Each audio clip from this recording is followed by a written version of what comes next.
The thing with being a retailer is that we are out there scanning stuff far before the customers actually do. So that means we need to be aware of what's happening in stores. Hi, and welcome to Your Selling Podcast. I'm your host, Nikki Kirk, aka Your Selling Guide. I'm a small town girl who took a big risk and quit a steady corporate desk job to travel the US in an RV. Along the way, I started selling on Amazon, grew a 7-figure business, visited all the lower 48 states, bought a farm, and today I am still doing what I love to do, selling on Amazon while helping other sellers do it too. Each week, I will share Amazon tips and tricks and bring in guests to share their stories, expertise, and tips on the platforms that they use. Think of this as a sit down with your Amazon bestie where you can learn, ask, start, and grow your online selling business. Welcome to Your Selling Pod. Hey crew, and welcome back. On today's episode, I'm going to be breaking down Q4 strategies of sourcing. Now, if you missed past episodes, I've been going over Q4 strategies all the last month, so you can go ahead and check back there. This is the last of my Q4 series, but it's not the last that you're going to be hearing about Q4 from me. So Q4 literally stands for fourth quarter, which is that October, November, December timeframe of selling on Amazon. It's when it's holiday season, everyone's buying, just crazy stuff is flying off the shelf. Last year, I made a crazy goal of doing $100,000 in sales with at least $30,000 of profit. I ended up doing $168,000 of sale and over $44,000 of profit, money in my pocket. After all is said and done, after shipping, cost of goods, Amazon fees, all of that, $44,000 in just 3 months.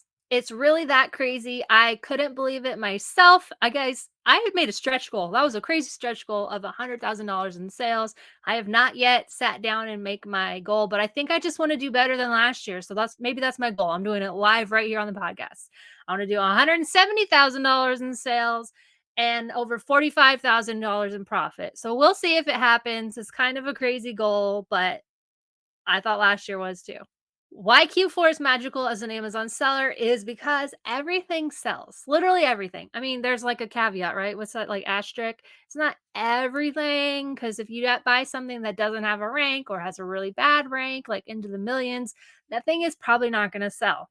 But it could, because Q4 is wild.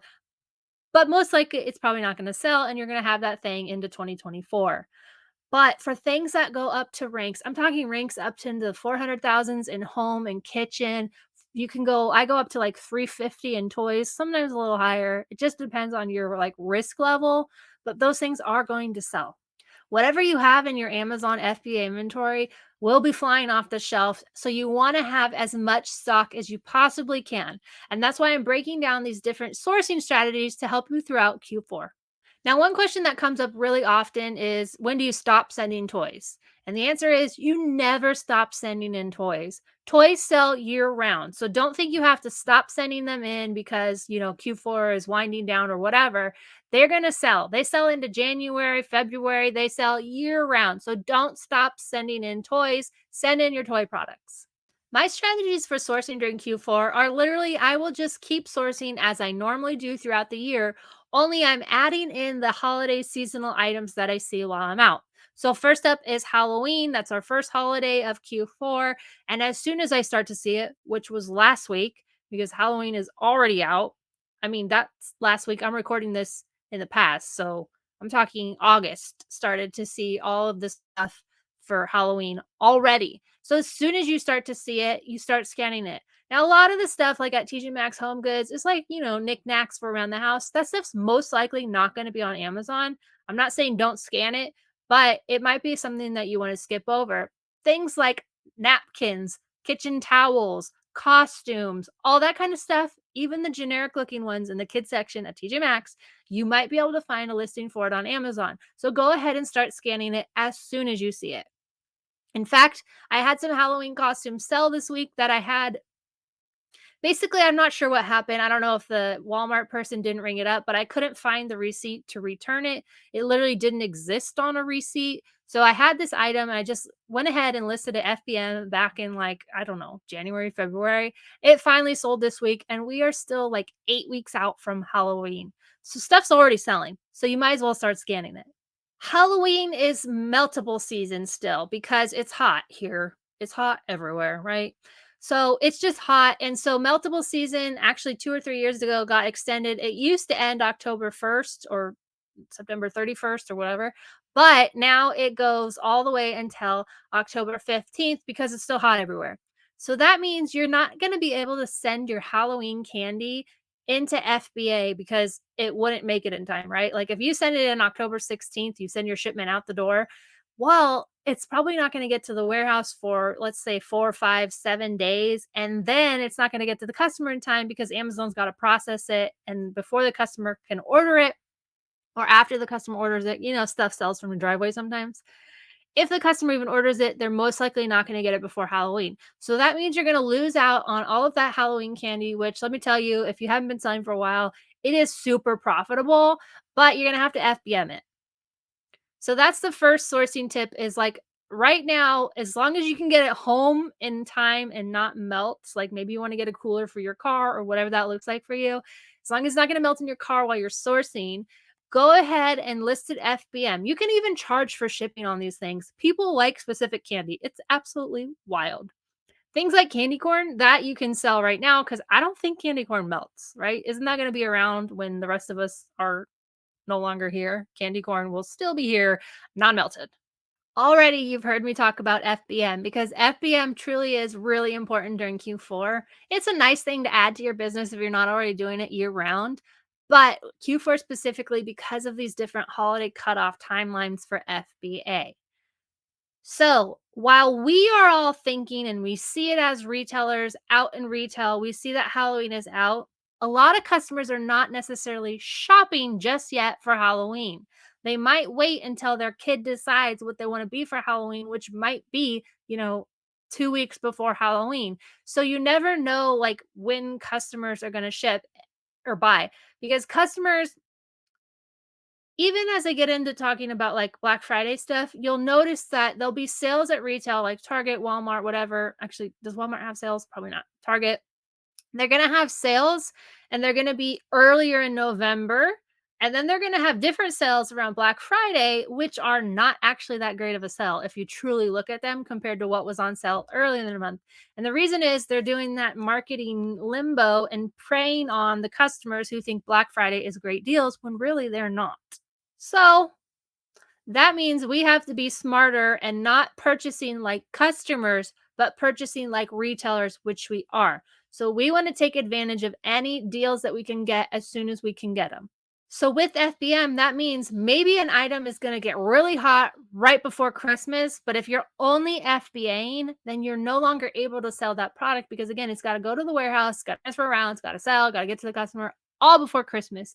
It's a really tight deadline, and Amazon is not necessarily working for us in our favor.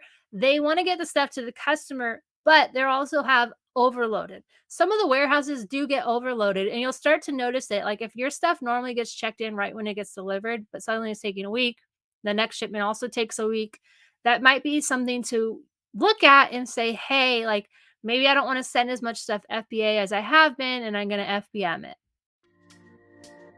Q4 is here. It is the best time of the year as an Amazon seller, but if you don't know what's going on with your profits, your money, your business, do you really know if that business and product is making any money? This is why I love Sellerboard and why I've partnered with them on the Your Selling podcast. Sellerboard truly is the best way for an Amazon seller to see their true business, how much profit you're making on a product, and better yet, why I love it, it forecasts out your total sales for the month. And you can see by quarter, by month, or by the entire year how much money your items are making you. We all know different things come up in Amazon business, from returns to various Amazon fees. All of it is broken down in Sellerboard because, like I've said, if you don't know your business numbers, you don't know what's going on. And as new small business owners, that's the area that gets fallen behind because we truly don't totally understand it. So why not use this software to fully understand what's going on? Sellerboard is offering my listeners 2 months free, no credit card required. All you got to do is head to yoursellingguide.com/sellerboardprofit and sign up. Again, you just log into your Amazon account in Sellerboard and everything is pulled over, including all your past items you've ever had. enter in your cost of goods, and finally, you will see the true profit picture of what's going on in your business. Again, try it 2 months free at yoursellingguide.com/sellerboardprofit and really understand your business this Q4. So since we're buying as retailers and not customers, we can take advantage of all the different sales and start buying stuff as soon as we see it. So with Halloween, again, you're already seeing it in store. Start scanning it. If you haven't already, start scanning it. I haven't seen, as of now, the Walmart Halloween costumes, but I guarantee that by the time this podcast drops, they will absolutely be out. So as soon as I see them, I'm going to be scanning them. I do actually FBA most of my Halloween costumes, but there's some that I'm going to FBM as that time crunch comes down and that they get like more popular as the holiday starts to approach. Now, getting into November, do not sleep on Thanksgiving. It is a nice little holiday. It's a cooking holiday. So you're talking kitchen, home, that kind of stuff. It's an entertaining holiday. So that means all the different kitchen, tableware, that kind of stuff, napkins, paper plates, all that stuff. Don't sleep on Thanksgiving. It's a really nice little holiday. So the best rule of thumb for all of these holidays is that your FBA stuff needs to be sent in by the first of the month that the holiday's in. So Thanksgiving, you actually might need to back it up into, Halloween kind of time frame. But basically, let's just say November 1st, all your Thanksgiving stuff needs to be off on its way to the warehouse. Christmas, December 1st. Halloween, October 1st. So you're really cutting those time frames down, right? The thing with being a retailer is that we are out there scanning stuff far before the customers actually do. So that means we need to be aware of what's happening in store. So as soon as stuff starts to fall, like actually Halloween and Thanksgiving kind of look the same, right? It's like harvest. So a lot of those stuff translate, which means you can actually sell more stuff. You can send more FBA stuff in that's harvest theme because they'll probably use it for Thanksgiving. So once Black Friday hits, that Thanksgiving week is really when customers start ramping up their Christmas purchases. So Klarna is, it's one of those apps where, or whatever process payment thing where you can actually like break your payment up and do, 4 payments or whatever over time. They saw that 79% of holiday shoppers are waiting for the 2 weeks before Christmas to do their shopping.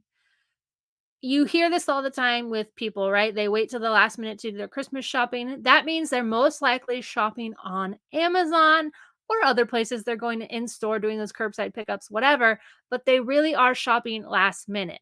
Of the 79% of shoppers who wait till the last minute, 55% of them are doing all their shopping online. That is music to our ears, right? That means they're buying on Amazon. I mean, there's other onlines, but we are a huge marketplace, and so we want to have our stuff there. That means for you, you need to have as much stock as you possibly can going in every week with the buildup to having as much stock as possible all through December. Because if you start to run out of stock at the end of November, you are going to run out of stock super early, and that's going to really hinder your holiday sales and the most profit. My best month is always in December, but it's closely followed by November. November is a huge month. October is a little bit slower. It's like a slow buildup up the hill to December. So you don't want to run out of stock or run out of steam as you're going up that hill, right? You want to have as much stock as you possibly can for all those customers who are going to purchase your items and all that profit you're going to make. Do not stop sending stuff in FBA. Keep sending in stock all throughout the year. Now, I do stop sourcing like basically the week of Christmas, maybe slightly before. It depends on what I'm chasing. If I'm chasing something that's really hot and it's going to sell, like I'll keep going out and sourcing that item to sell FBM. But I kind of stop my FBA shipments the week of Christmas, and then I don't actually send another shipment in until January. That's my personal decision. I like to just take a break, right? If you want to keep sending stuff in, keep sending stuff in because January is just as good of a sales month as December and November. So definitely don't stop sending in stuff. The stuff you want to stop sending in is actually things like holiday specific items. So grocery items, toys, home goods stuff, keep sending that stuff in. But if it's specific to a holiday, so specific to Christmas, you might want to consider stopping sending that stuff in and instead FBM it. Now, with holiday specific items, here is the rule of thumb. You want to get in early or you're going to have to be out late.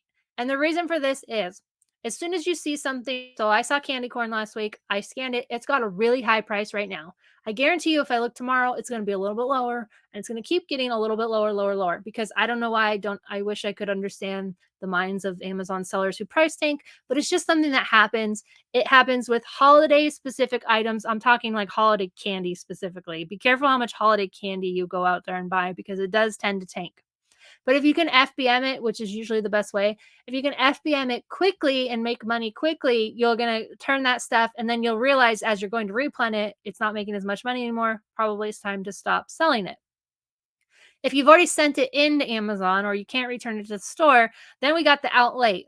Because what happens was it's a reverse dip. It's a U basically. So it's going to start really high, it's going to slowly tank, and then as it gets harder to find, maybe they don't have it in stores anymore or maybe the holidays passed, it'll start coming back up in price, and so now that's the out late. So your two tiers of it is in early or out late. Otherwise, you're going to have that dip of a U and you're not going to be able to make as much profit on it until some of those other sellers sell out.